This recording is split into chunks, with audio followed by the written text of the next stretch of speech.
তিন শ্রেণীর মানুষ জিনা করার পরেও তারা নিষ্পাপ থাকে।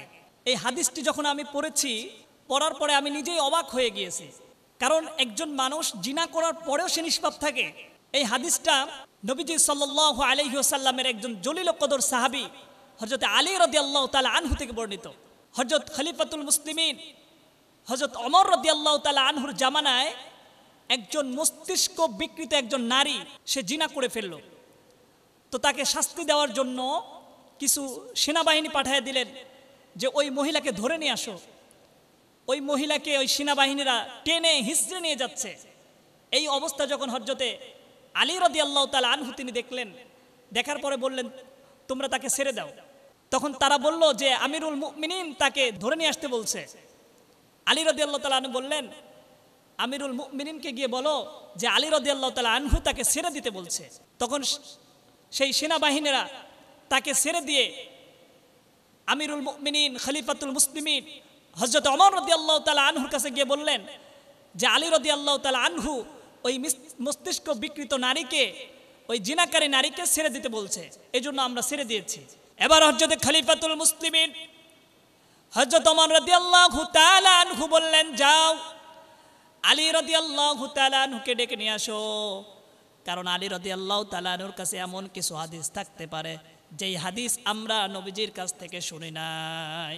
কারণ নবী নিজেই বলেছেন আনা মাদিনাতুল ইলম, আমি হলাম ইলমের শহর, আর ওয়া আলিয়ুম বাবুহা, আলী রাদিয়াল্লাহু তাআলা আনহু হচ্ছেন সেই শহরের দরজা। সুতরাং ইলমের শহরের যিনি দরজা তার কাছে কত ইলম আছে।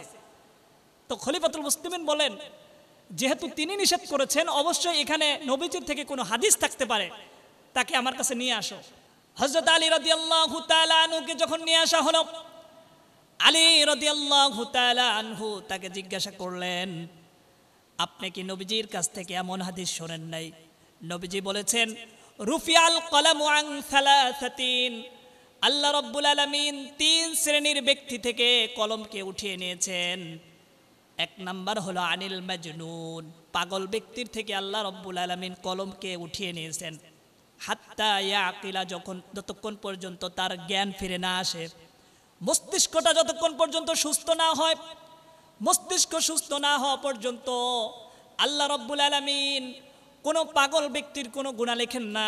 সুতরাং তারা যদি কোনো জিনায় লিপ্ত হয়ে পড়ে অথবা কোনো কিছু চুরি করে ফেলে, এর জন্য ইসলামে তাকে কোনো শাস্তি দেওয়া যাবে না, ইসলামী কোনো আইন তার উপর প্রয়োগ করা যাবে না।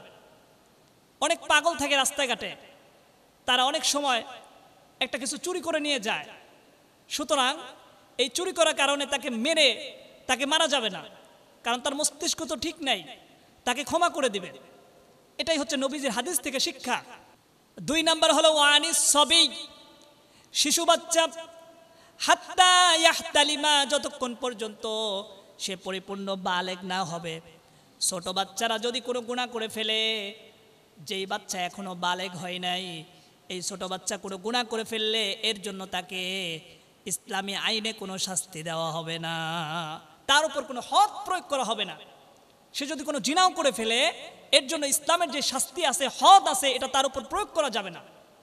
তিন নাম্বার আনিন নায়েম, ঘুমন্ত ব্যক্তি, হাত্তা ইয়াস্তাইকিয, যতক্ষণ পর্যন্ত সে জাগ্রত না হবে, জাগ্রত না হওয়া পর্যন্ত তার আমলনামায় কোনো গুনাহ লেখা হয় না।